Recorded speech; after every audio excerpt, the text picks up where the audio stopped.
باب وجوب الصفا والمروہ، صفا اور مروہ کا واجب ہونا.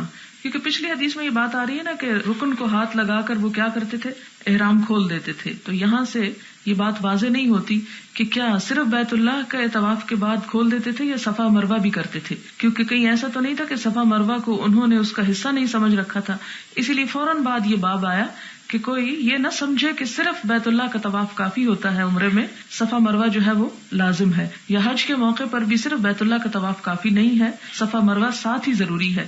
اب اس کے بارے میں حدیث آئے گی. اچھا، اس سے غلط فہمی نہیں ہونی چاہیے. بعض اوقات جنرلی ایک انسان بات کر رہا ہوتا ہے، فوکس ہوتا ہے وہ کسی اور نقطے پر ہوتا ہے، لہٰذا وہ ایک پوری کہانی آخر تک نہیں کرتا، بس وہیں سے مختصراً آپ دیکھتے کہ ساری بات ہوتے تھے یک وہاں پر انہوں نے ڈراپ کر دیا. اس کے بعد دوسری الگ حدیث آئی ہے کہ جس میں صفا مروہ کے وجوب کا اقرار ہے یا اس کا اظہار ہے. باب وجوب الصفا والمروہ وجعل من شعائر اللہ، اور ان کو اللہ کی نشانیاں مانا گیا ہے یا بنا دی گئی.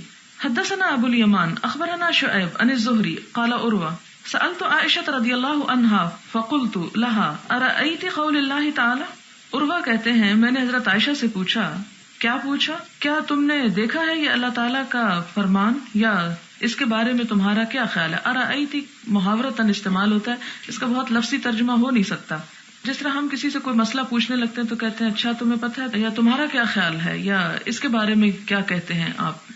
اور وہ آیت پڑھتے ہیں پھر کہ ان الصفا والمروہ من شعائر اللہ فمن حج البیت او اعتمر فلا جناح علیہ ان یطوف بہما، کہ صفا اور مروہ اللہ کے شاعر ہیں، جو حج کرے یا عمرہ کرے تو اس پر کوئی گناہ نہیں کہ ان دونوں کا طواف کرے. فواللہ ما علی احد جناح، تو اللہ کی قسم نہیں ہے کسی پر بھی گناہ، اللہ یطوف بالصفا والمروہ، کہ وہ نہ طواف کرے صفا اور مروہ کا. قالت کہنے لگی بئس ما قلت یا ابن اختی، اے میری بہن کے بیٹے تم نے کتنی غلط بات کہی. پہلے اس بات کو سمجھنے کی ضرورت ہے کہ عروہ جو تھے وہ کہہ کیا رہے تھے. عروہ یہ کہہ رہے تھے قرآن پاک کی اس آیت کو پڑھ کر جو مطلب نکال رہے تھے وہ برعکس تھا اس مطلب کے جو دراصل اس کا ہونا چاہیے. وہ کیا مانا کر رہے تھے کہ ان الصفا والمروہ من شعائر اللہ فمن حج البیت او اعتمر فلا جناح علیہ ان یطوف بہما. کیا مانا انہوں نے کیا ان کا؟ فواللہ ما علی احد جناح، کہ اللہ کی قسم کسی پہ کوئی گناہ نہیں، اللہ یطوف بالصفا والمروہ، کہ صفا مروہ کا طواف نہ کرے. یہ مطلب کون نکال رہا تھا؟ عروہ نکال رہے تھے. تو حضرت عائشہ ان کو ڈانٹ کر کہتی ہیں کہ اے بھانجے تم نے بہت برا کہا، یہ صحیح نہیں سمجھا. ان ہی بے شک یہ بات جب ہوتی، لو کانت اگر آیت یوں ہوتی، کما اولتہا علیہ جس طرح تم نے اس کی تفسیر کی یا اس کی تعویل کی یا مطلب نکالا، کانت پھر آیت کو یوں ہونا چاہیے تھا، لا جناح علیہ اللہ یتطوف بہما، کہ اس پہ کوئی گناہ نہیں کہ اگر وہ ان دونوں کا طواف نہ کرے. یعنی تم جو مطلب نکال رہے ہو اس آیت سے، اس صورت میں آیت کو اس طرح آنا چاہیے تھا. کس طرح آنا چاہیے تھا؟ لا جناح علیہ ان یطوف بہما اوپر ہے نا، تو یہاں تمہارے معنی کے مطابق اللہ یتطوف بہما ہونا چاہیے تھا. ولکنھا انزلت فی الانصار. پھر حضرت عائشہ جو ہیں اس آیت کا پس منظر بتاتی ہیں، اور وہ پس منظر کیا ہے کہ یہ آیت کس کے بارے میں نازل ہوئی؟ انصار کے بارے میں. کانو وہ تھے قبل ان یسلموا، اس سے پہلے کہ مسلمان ہوتے، کیا کرتے تھے؟ یحلون لمنات الطاغیہ، احرام باندھا کرتے تھے منات بت کے لیے. طاغیہ یہاں طاغوت آپ نے قرآن پاک میں پڑھا ہوگا، اور وہاں بھی بعض ترجمے میں طاغوت کا معنی بت لکھا ہوتا ہے، جبکہ طاغوت کا لفظی معنی بت نہیں ہے. طاغوت اور طاغیہ وہ سرکش قوت جو کسی کو اللہ کی اطاعت سے روکے. تو منات ایک بت تھا، لوگ اس کا طواف کرتے تھے، اس کی عبادت کے لیے ایک طرح سے آتے تھے. اس کی عبادت میں مشغول ہو کر بیت اللہ کی عبادت اور جو اصل شاعر تھے ان کو بھول چکے تھے، جو حضرت ابراہیم علیہ السلام نے ان کو حج کے طریقے بتائے تھے. کل ہی مجھے کسی نے ایک کاغذ دیا اور اس پہ بڑی ہی تکلیف دہ باتیں لکھی ہوئی تھی، اور وہ تھا یہ کہ ڈان اخبار میں کسی شخص نے ایک آرٹیکل لکھا، اس کا لب لباب اور خلاصہ یہ تھا کہ حضور صلی اللہ علیہ وسلم نے آ کر کیا کیا. یہ میں آپ کو پڑھ کے سناتی ہوں، تھوڑا سا یہ چیز سمجھنے میں آپ کو مدد ملے گی. کہتے کہ ڈان کے 7 جولائی 78 کے شمارے میں ایک مقالہ شائع ہوا. اس میں مضمون نگار نے قوانین قرآنی کا بڑی بے باکی سے مذاق اڑایا، اور اس کا خلاصہ یہ ہے کہ نمبر 1، قرآن میں صرف 3-4 قانون ہیں، مثلا نکاح، طلاق، وراثت، لیکن یہ قانون تو پیغمبر اسلام کی بعثت سے پہلے بھی جاہل عربوں میں رائج تھے. آپ نے ان میں کچھ اضافے اور اصلاح کی. اب دیکھیں کہ سوچ کیا ہے. آپ کو معلوم ہے کہ یہ جو قانون تھے یہ جاہل عربوں کے خود نہیں بنائے ہوئے تھے، جیسے حج ہی کا، انہوں نے یہاں مثلا نکاح طلاق کی بات کی، حج کی تو نہیں کی، لیکن میں حج کو بطور مثال پیش کر رہی ہوں اس بات کو سمجھنے کے لیے. آپ نے قرآن میں پڑھا کہ حج کی ابتدا کہاں سے ہوئی؟ حضرت ابراہیم علیہ السلام سے. وَإِذْ يَرْفَعُ إِبْرَاهِيمُ الْقَوَاعِدَ مِنَ الْبَيْتِ وَإِسْمَاعِيلُ، اور اس وقت وہ دعائیں کیا مانگ رہے تھے؟ أَرِنَا مَنَاسِكَنَا، ہمیں ہمارے حج کے طریقے سکھا. تو حج کے جو اصلی طریقے تھے وہ اللہ تعالیٰ نے حضرت ابراہیم علیہ السلام کو سکھائے تھے، اور انہوں نے جو حج کیا وہ اسی طریقے کے مطابق تھا جو اللہ تعالیٰ نے ان کو بتایا تھا. اور اس کے بعد وہ بھی آتا نا، آگے آپ پڑھیں گے قرآن پاک نے، وَأَذِّن فِي النَّاسِ بِالْحَجِّ، کہ تم لوگوں کو حج کے لیے بلاؤ. کس کو یہ کہا گیا تھا؟ حضرت ابراہیم علیہ السلام کو. کیا ہوگا؟ یأتوک رجالا، پیدل بھی چلے آئیں گے، وعلی کل ضامر، ہر لاغر اونٹ پر، یأتینا، آئیں گے، من کل فج عمیق، گہرے کشادہ ہر طرح کے راستوں سے، چاروں طرف سے سمٹتے آئیں گے. اور ابراہیم علیہ السلام نے واقعی باقاعدہ پکارا تھا، اور اس وقت سے حج رائج تھا. ابراہیم علیہ السلام جو تھے نعوذ باللہ کوئی جاہل انسان نہیں تھے، اللہ کے دیے ہوئے علم سے عالم تھے، اور اسی طریقے پر انہوں نے لوگوں کو چھوڑا. اپنی اولاد کو، حضرت اسماعیل، پھر ان کے بچے، وہ سب وہیں پر تھے اور وہیں پلے بڑھے. پھر آہستہ آہستہ وقت کے ساتھ ساتھ جہالت عام ہوتی گئی، اندھیرے بڑھتے گئے، اور پھر حضور صلی اللہ علیہ وسلم مبعوث ہوئے، اور آپ نے بنیادی طور پر کیا کیا کہ وہ غلط رسمیں جو معاشرے کے اندر شامل ہو گئی تھیں اور دین کا ایک حصہ بن چکی تھیں، ان کی اصلاح کر دی. عربوں کے ہی قانون کو لے کر تھوڑی بہت چینجز کر کے پیش کر دی. کتنی خطرناک سوچ ہے. اور پھر آگے وہ لکھتے ہیں کہ قرآنی قانون کو حرف آخر سمجھنا، اور یہ کہ ان میں کسی قسم کی تبدیلی اور اصلاح نہیں ہو سکتی، ایسا موقف ایک گروہ کا ہے جو صحیح نہیں، بلکہ ایسے اعتقاد کے بوجھ کو اپنے کندھوں پر لے کر پھرنے کی بجائے اسے اتار پھینکنا چاہیے، تاکہ موجودہ زمانہ ترقی یافتہ قوموں کی رفتار کا ساتھ دے سکے. ہم نے اپنی دقیانوسی مذہبی ذہنیت سے اپنے اوپر ترقی کی راہیں بند کر لی ہیں. ہمارے 4 اماموں کے فیصلے بھی حرف آخر نہیں، وہ حدیثوں سے ہٹ کر قیاس کے ذریعے فیصلے کرتے تھے. مسلمان قوم ہی دنیا کی بہترین قوم ہے. ایسے غلط عقیدے کی بنا پر مسلمان غرور سے اتراتے پھرتے ہیں. یہ مسلمانوں نے خود اپنے آپ کو نہیں کھایا، تو اللہ تعالیٰ نے فرمایا کہ کنتم خیر امت. یہ الگ بات ہے کہ کسی کو ایک لقب مل جائے اور ایک عزت مل جائے اور وہ اس عزت کی پرواہ نہ کرے، لیکن یہ کہنا کہ یہ اتراتے پھرتے ہیں، یہ زیادتی کی بات ہے. اور پھر انہوں نے آگے سجیسٹ کیا کہ اب وقت آ گیا کہ قرآنی قانون کی اثر نو تشریح کی جائے اور اس میں آج کے ترقی یافتہ زمانے کے تقاضوں کے مطابق تبدیلی کی جائے. زمانہ تو پھر اور ترقی یافتہ ہو جائے گا، یہ سب کچھ بھی بیکورڈ ہو جائے گا. پھر کیا ہوگا؟ آپ پھر اپنے آپ کو چینج کریں گے، اور کب تک چینج کرتے چلے جائیں گے؟ یہ سوچ بہت عرصے تک رہی اور اب بھی ختم نہیں ہوئی بلکہ بڑھ ہی چکی ہے. اور اس کی بنیادی وجہ یہی بنی ہے کہ چونکہ عام طور پر لوگوں کے اندر دین کا شعور نہیں.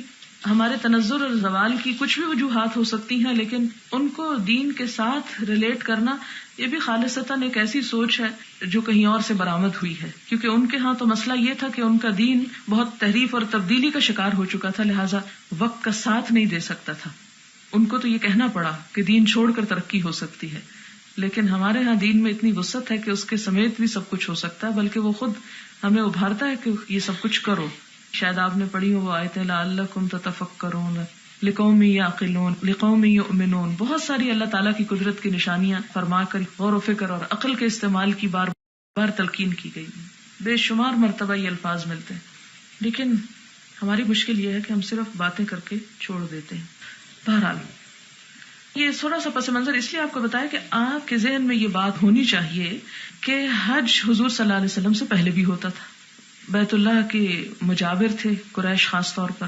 پھر اسی طرح ان کے ہاں جو خرابیاں تھیں وہ یہ کہ بیت اللہ کے اندر بھی بت رکھ دیے تھے، صفا اور مروہ پہ بھی بت رکھ دیے تھے، اساف اور نائلہ تھے وہاں پر، اور مقدس مقامات پر بھی انہوں نے اس قسم کی چیزیں رکھ دی. آپ نے ایک تو ان سے صفائی کی سارے حج کے جو مناسک تھے ان کی، اور دوسرا یہ تھا کہ اللہ تعالیٰ کے ساتھ جس طرح یہ تلبیہ بھی پہلے موجود تھا. لبیک اللہم لبیک کہتے تھے اہل عرب، لیکن ساتھ کیا کہتے تھے؟ لا شریک لک الا فلاں و فلاں. اللہ کہہ کے ان کے نام لے لیتے تھے کہ آپ کا کوئی شریک نہیں مگر وہ فلاں بھی ہے. جس طرح ہم کہتے ہیں نا لا الہ الا اللہ، تو وہ برعکس کہتے تھے. بہرحال اب یہاں کیا ہوا؟ انصار کہاں رہتے تھے؟ مدینہ میں. مدینہ کے لوگ حج کرنے کے لیے کہاں آتے؟ مکہ آتے. مکہ آ کے کس کا احرام باندھتے؟ منات کی طرف. التی کانوا یعبدونہا، جس کی وہ عبادت کیا کرتے تھے. یعنی منات کس کا بت تھا؟ مدینہ والوں کا. بالمشلل، وہ مشلل کے مقام پر تھا. مشلل ایک ٹیلہ ہے قدید پر، منات اس پر نصب تھا. اور دوسرے لوگ کس کی پرستش کرتے تھے؟ اساف اور نائلہ کی. اور اساف صفا پہ تھا اور نائلہ مروہ پر. اور انصار جو تھے وہ صفا اور مروہ کے درمیان نہیں دوڑنا چاہتے تھے، کیونکہ وہاں دوسرے لوگ تھے جو اساف اور نائلہ کو پوجتے تھے اور یہ ان کے بت نہیں تھے. اب یہ بت پرستی نے کیا کیا؟ گروہ بندی کو جنم دیا. ایک کا یہ بت ہے، دوسرے کا یہ، تیسرے کا وہ. یہ اس میں حرج سمجھتے تھے. فکان من احل یتحرج ان یطوف بالصفا والمروہ، تو جو احرام پہنتا تھا وہ اس میں حرج سمجھتا تھا، برا سمجھتا تھا کہ طواف کرے صفا اور مروہ کا. فلما اسلموا، جب وہ اسلام لے آئے، سألوا رسول اللہ صلی اللہ علیہ وسلم عن ذالک، تو انہوں نے نبی صلی اللہ علیہ وسلم سے اس بارے میں پوچھا. قالوا، کیا پوچھا؟ کہنے لگے یا رسول اللہ، اے اللہ کے رسول صلی اللہ علیہ وسلم، انا کنا نتحرج، ہم حرج محسوس کرتے تھے، ان نطوف بین الصفا والمروہ، کہ ہم صفا مروہ کے درمیان طواف کریں. فانزل اللہ تعالی، تو اللہ تعالیٰ نے یہ آیت اتاری، ان الصفا والمروہ من شعائر اللہ، کہ صفا اور مروہ اللہ کی نشانیاں ہیں. ان کا تعلق ان بتوں سے نہیں ہے یا ان لوگوں سے نہیں کہ جنہوں نے ان پہ بت رکھ کے ان کو پوجنا شروع کر دیا. قالت عائشہ رضی اللہ عنہا، حضرت عائشہ کہتی ہیں، وقد سن رسول اللہ صلی اللہ علیہ وسلم الطواف بینہما، کہ نبی صلی اللہ علیہ وسلم نے یہ سنت جاری کی، سنت جاری کی، طواف کی ان دونوں کے درمیان. فلیس لأحد، کسی کے لیے جائز نہیں، ان یترک الطواف بینہما، کہ ان دونوں کا طواف چھوڑے. یعنی پچھلی حدیث کے بعد یہاں لانے کا اس کو مطلب کیا تھا کہ کوئی یہ نہ سمجھے کہ حجر اسود کو چومنے کے بعد اور صرف بیت اللہ کا طواف کرنے کے بعد عمرہ مکمل ہو جاتا ہے. نہیں، یہ لازم ہے یہ کام. ثم اخبرت ابا بکر بن عبد الرحمن، پھر کہتے ہیں کہ میں نے یہ بات ابو بکر بن عبد الرحمن کے سامنے رکھی. یہ کس نے رکھی؟ جو حدیث کے راوی ہیں. اور کون ہے یہ؟ عروہ. فقال، کہنے لگے، ان ھذا العلم ما كنت سمعته، یہ علم کی بات اس کو میں نے نہیں سنا تھا. اور ہو بھی سکتا ہے اس لیے کہ جتنا حضرت عائشہ کا ساتھ تھا حضور صلی اللہ علیہ وسلم کے، وہ ان کا تو نہیں تھا. تو اگر نہیں سنی تو اس میں حضرت عائشہ کے اوپر الزام نہیں آتا کہ انہوں نے کوئی من گھڑت بات جو ہے وہ اپنی طرف سے پیش کر دی. وہ کہتے ہیں کہ وَلَقَدْ سَمِعْتُ، لیکن میں نے بھی ایک بات سنی ہے، رِجَالًا مِنْ أَهْلِ الْعِلْمِ، اہل علم میں سے کچھ لوگوں سے، یذکرون، کہ جو ذکر کرتے ہیں، ان الناس، کہ لوگ، الا من ذکرت عائشہ، مگر وہ جن کو ذکر کیا حضرت عائشہ نے، یعنی حضرت عائشہ کے علاوہ کچھ اور لوگ بھی تھے، ممن کان یحل بمنات، جو کیا کرتے تھے؟ منات کا طواف کرتے یا اس کا احرام باندھتے. کانوا یطوفون کلهم بالصفا والمروہ، کہ وہ سب کیا کرتے تھے؟ صفا مروہ کا طواف کیا کرتے تھے. فلما ذکر اللہ تعالی الطواف بالبیت، جب اللہ تعالیٰ نے بیت اللہ کے طواف کا ذکر کیا قرآن پاک میں، کہاں آتا ہے یہ؟ سورۃ الحج میں آتا ہے، ثم لیقضوا تفثهم ولیوفوا نذورهم ولیطوفوا بالبیت العتیق، کہ حج کے موقع پہ کیا کریں؟ لیقضوا تفثهم، اپنی میل کچیل دور کریں، یوفوا نذورهم، اپنی نظر پوری کریں، اور پھر کیا کریں؟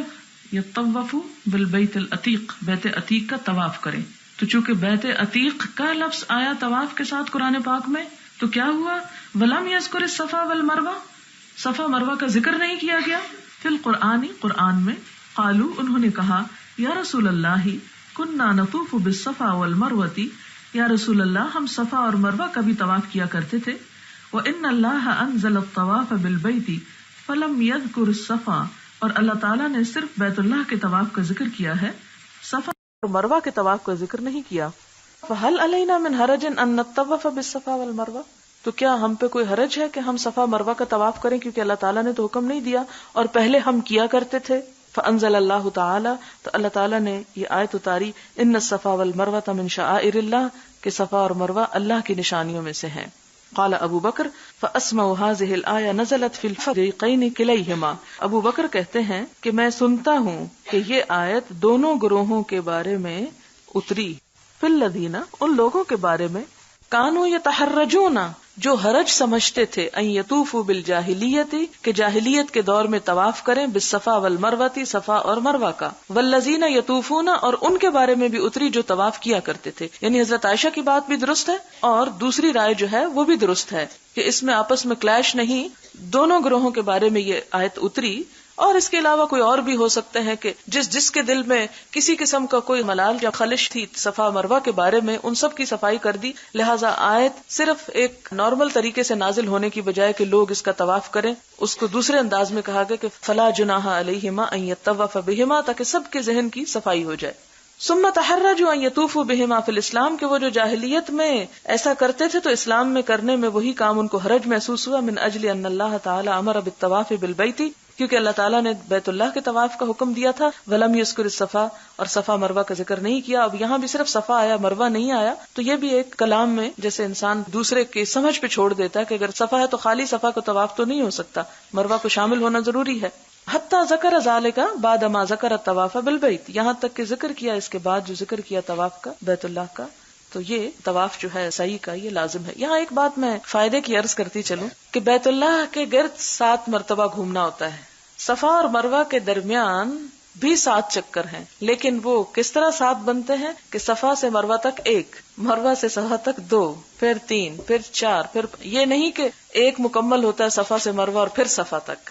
اگر اس طرح ہو تو بہت مشکل پیش آئے جی، اس لیے کہ 3.5 میل تو ویسے ہی بن جاتا ہے صرف اس طرح کرنے سے، تو آلموسٹ 7 مائلز بن جائے. لیکن چونکہ لفظ طواف سے ہم چکر کاٹنا لیتے ہیں اور چکر کاٹنے کے لیے گھومنا ضروری ہے، اس لیے یہ احتمال یا غلط فہمی پیدا ہو سکتی ہے. باب ما جاء فی السعی بین الصفا والمروہ، صفا مروہ کے درمیان سعی کا جو حکم ہے. وقال ابن عمر رضی اللہ عنہما السعی من دار بنی عباد الی زقاق بنی ابی حسین، کہ سعی کہاں سے کہاں تک ہوگی؟ دار بنی عباد سے زقاق ابی حسین، زقاق کہتے ہیں چھوٹی چھوٹی گلیاں، یعنی گلیوں تک. اب یہ سعی کا لفظ کہاں ہے؟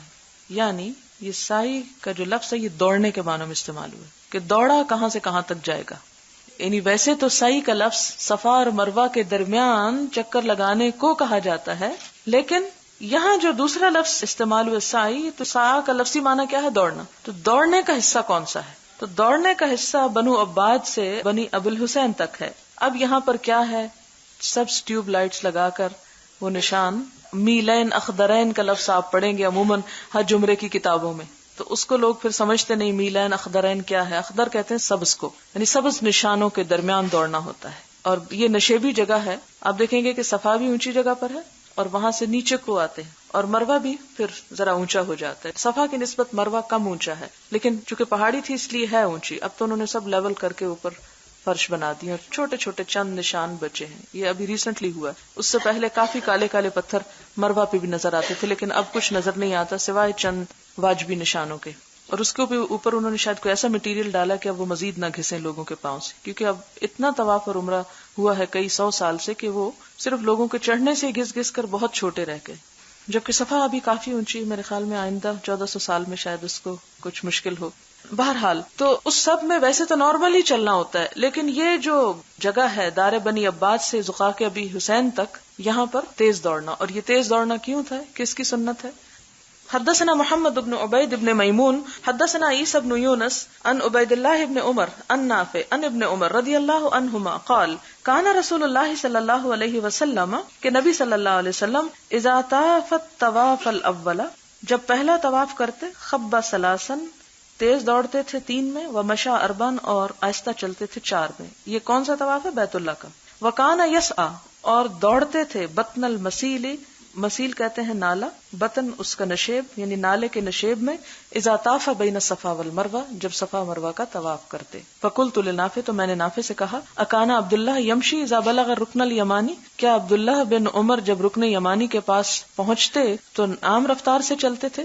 قال لا، کہتے نہیں، الا ان یزاحم علی الرکن، ہاں اگر حجر اسود پر ہجوم ہوتا. فانه كان لا يدعه حتى يستلمه، کیونکہ وہ اس کو چومے بغیر نہیں چھوڑتے تھے. یہاں بھی کسی نے سوال دیا ہوا ہے کہ کیا ہر چکر میں اس کو چومنا لازمی ہے؟ اب تو ایک دفعہ بھی اگر آپ کو نصیب ہو جائے تو آپ بڑے خوش قسمت ہیں، ہر چکر کی تو بات ہی بھول جائیں. لیکن اس زمانے میں ظاہر اتنا رش نہیں ہوگا، اور پیچھے آپ پڑھ چکے ہیں کہ آپ صلی اللہ علیہ وسلم کے طواف کا طریقہ کیا تھا کہ پہلے 3 چکروں میں تیز دوڑتے تھے، یعنی تیز چلتے تھے عام رفتار سے زیادہ، اور 4 میں نارمل رفتار سے چلتے تھے.